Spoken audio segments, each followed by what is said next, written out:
quando a gente tem percepção de autoeficácia baixa, eu tenho procrastinação alta. Se eu tenho procrastinação alta, aumenta o meu problema financeiro. Percepção de autoeficácia baixa, procrastinação alta, maior problema financeiro. E é um problema também, igual outros que a pessoa tem, que ela não quer nem ver. Uhum. Como é que eu vou te dizer isso? Mas é tipo o cara que tá endividado e o cara nem quer olhar pra dívida. Que é o mesmo pensamento do cara que tá gordo e não quer olhar pra balança. Que é o mesmo pensamento, sei lá, do cara que toma bomba e não quer fazer exame porque ele vai descobrir que vai morrer do coração em um mês. É o mesmo raciocínio. É o mesmo raciocínio. É o mesmo raciocínio. Tá, isso... Por que a gente é assim, pô? Por que a gente é burro? Por que a gente é burro? É ótimo. Antes, terminando esse raciocínio em relação a dinheiro e comportamento. É muito importante que a gente consiga perceber esse impacto de o dinheiro não representa gasto, é o meu comportamento que é o gasto e que quem faz isso é o dinheiro. Então, o dinheiro é sempre uma fonte secundária de prazer, ele não é por si só o prazer. Ele é uma simbologia do prazer, ele é uma representação... Ele é o meio. Ele é o meio. Ele é o meio para acontecer. Para que tu consiga, né? Só que daí as pessoas vinculam sempre a isso. Ao que eu vou consumir. E aí, entra nesse aspecto que tu me perguntou, né? Eu falo tu, e aí depois as pessoas no chat começam a dizer que eu tenho sotaques, que eu conjugo errado. Eu sou gaúcha, gente. Não, mas tu está certíssima. É que a conjugação é errada, né? Mas sotaque gaúcho é difícil. Eu digo que eu nunca dava aula. Eu dava aula de finanças e dialetos. Criada no fundo do campo, meu sotaque gaúcho não, ainda é forte. Mas me agrada. Eu tenho familiares e é raro hoje em dia. Ter sotaque forte que nem o meu? Pessoas no digital... Eu não conheço... Convidados que eu trouxe aqui, acho que teve uma convidada que tinha sotaque, assim. Os sotaques estão se dissolvendo, né? Com a globalização e tudo mais. Eu acho que deve ser porque eu sou muito bicho do mato, não saio de dentro de casa, do escritório. Cara, capaz. E aí eu nunca perdi o meu sotaque. Mas voltando ao assunto, né? Então, quando a gente tem esse entendimento, assim, de que dinheiro é comportamento, a gente começa a entender o porquê que a gente é burro, que era a pergunta, por que a gente é burro, né? Porque, na verdade, essa burrice, a gente tá falando de uma forma extremamente esdrúxula, digamos assim, né? E tratar dessa forma é uma brincadeira, quando, na verdade, existe por trás toda uma crença arraigada de que, na verdade, o dinheiro por si só, ele não é a representação de comportamento, é essa dicotomia. O dinheiro é o gasto. Então, essa ignorância, pode-se dizer, está muito atrelado ao fato de que as pessoas não olham para isso como comportamento, olham só para o gasto. E aí, isso leva a um outro problema. Se isso só representa gastos, bom, então eu não preciso olhar para o meu comportamento. Porque, na verdade, ninguém quer olhar. Eu não preciso olhar. Eu tenho que olhar e aí as pessoas volta e meia me mandam mensagem. Ô, Jéssica, 5 formas de enriquecer. 5 formas de economizar. Como que eu invisto e fico rico? Como que eu invisto na melhor ação? Aí eu pergunto, tá, mas tu já olhou pro teu comportamento e entendeu por que tu faz o que tu faz com o teu dinheiro? Porque que adianta, por exemplo, uma pessoa... ela querer resolver as dívidas. E aí ela tá fugindo de olhar para isso, como nós estávamos comentando. O que adianta pegar uma consultoria financeira tradicional e aí quando tu chega para uma pessoa para resolver as tuas dívidas, o que ela vai dizer? Ó, vamos olhar quanto tu ganha, vamos olhar quanto tu gastou, vamos reduzir gastos. Se tu conseguires aumentar a tua receita, ótimo, e aí em tantos meses a gente resolveu o teu problema. Não resolveu o problema, na verdade. O problema... Eu só tô adiando a volta do mesmo problema. Porque tu sabe que... É tipo o nutricionista falar pra pessoa que... Olha, tu come tanto, tu não come tanto, em tantos meses tu vai ter o déficit calórico aqui, vai funcionar. Tu não resolve nada. Tem nutricionista que faz isso e não resolve claro nada. Que não. Porque o problema é o comportamento. Exato. Tá, eu tô entendendo coisas que eu nunca tinha entendido. Porque se nós olharmos por essa ótica, por que tem tanta gente endividada? Hoje o nível de endividamento no Brasil beira mais de 80%. Jesus amado. Sim. É todo mundo, pô. E só clareando o que é dívida, né? Que dívida é diferente de inadimplência. Dívida é, eu tenho um cartão de crédito parcelado, sou endividado. Uhum. Eu tenho uma dívida e eu não paguei, sou inadimplente. Tá. Inadimplente é quantos por cento? Inadimplente, não, não, 20, aí depende do público, né? Se são mais jovens, se estão mais velhos, mas fica ali entre 20 e 18, varia nessa média, assim, mas não chega aos 80%, né? E aí vai depender do público. Mas 80% endividada, por exemplo, desses 80 e dos que estão inadimplentes, em média 12% não vai conseguir pagar essas contas. E é isso. Só que se a gente pegar quantos habitantes tem no Brasil, vezes 12% dos que estão endividados, que não conseguem pagar, Muita gente. É muita gente, sabe? E isso é um grande problema. Mas essa pessoa, ela vive bem? Não.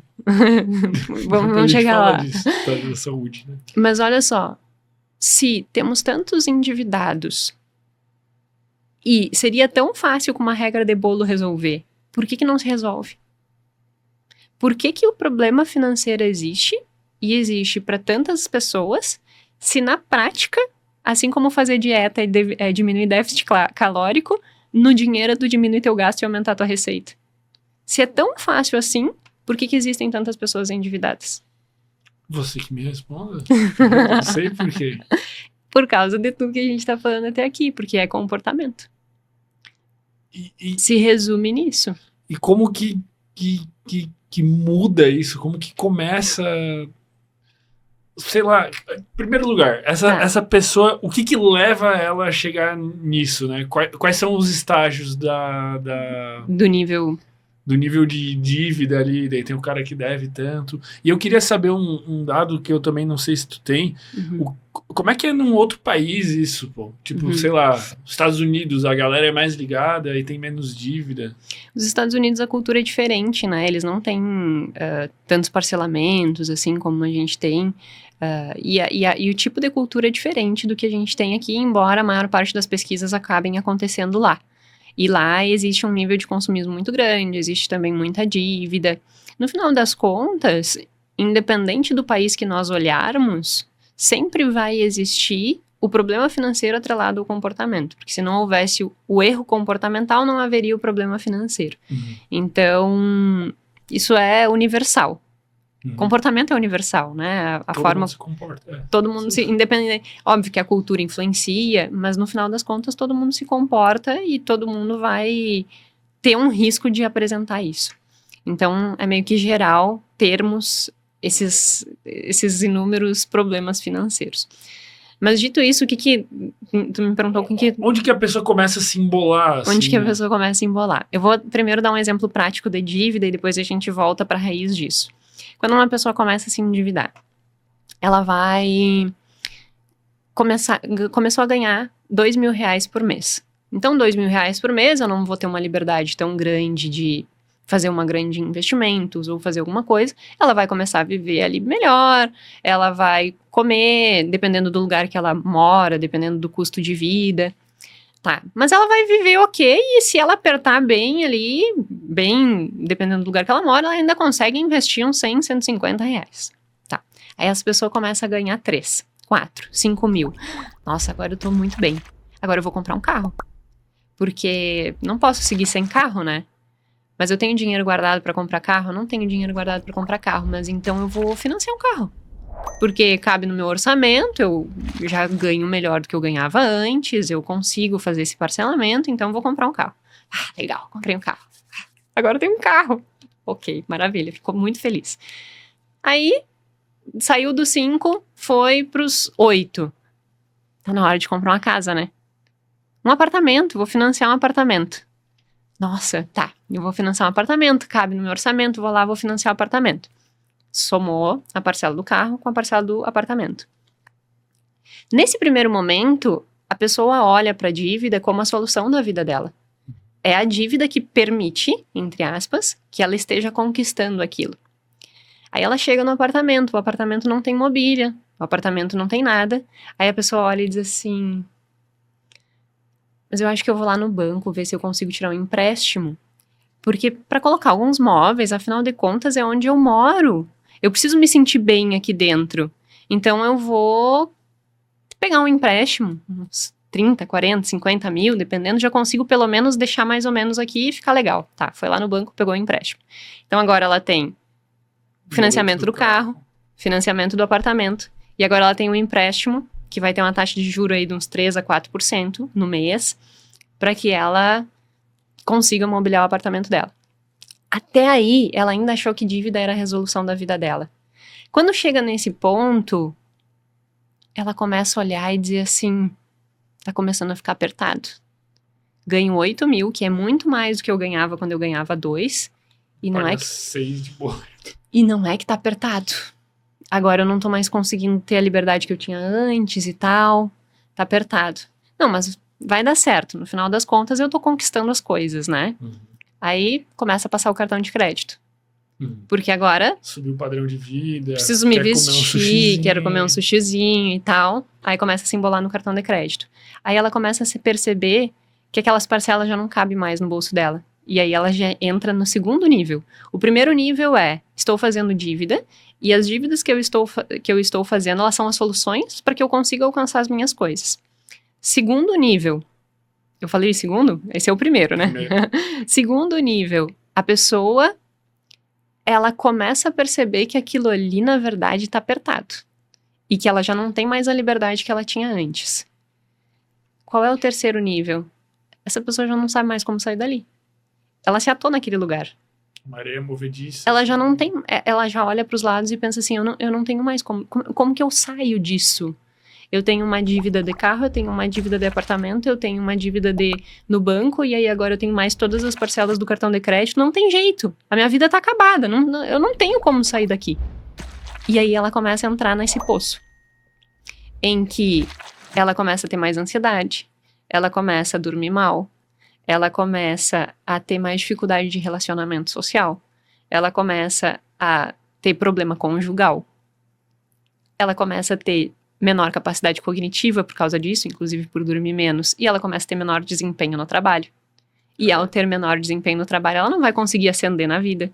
Porque se eu não tô me desempenhando bem no trabalho, como é que eu vou conseguir ganhar um aumento, por exemplo? E aí essa pessoa, ela entra nesse mundo em que ela não sabe o que fazer. Nesse mundo que ela não sabe o que fazer, se eu chegar pra ela e dizer assim, vamos sentar e vamos ver todas essas contas, ela não quer fazer isso. Ela não quer olhar pro problema. Porque na cabeça dela, e aí a gente entra no ponto que eu queria chegar, que eu fiz toda essa, que se chama problema do início. O Kahneman, inclusive, ele fez um artigo muito interessante sobre planejamento e discutindo como que a teoria da perspectiva, que é a base das finanças comportamentais, poderia explicar planejamento, metas e tudo isso. E uma das coisas que ele discute lá é exatamente esse problema do início. Tanto para alcançar a meta, quanto para resolver o problema. Porque se o problema, ele é tão grande e eu me sinto tão pequenininho diante desse problema, eu não vou dar o primeiro passo para resolver. Você se sente impotente? Completamente impotente. E aí entra um outro ponto. Percepção de autoeficácia. O que é percepção de autoeficácia? É como eu percebo a minha capacidade de dar conta daquilo ali. A gente estava conversando antes de começar sobre corrida, né? Qual é a minha percepção de autoeficácia em relação a eu conseguir fazer 15 quilômetros?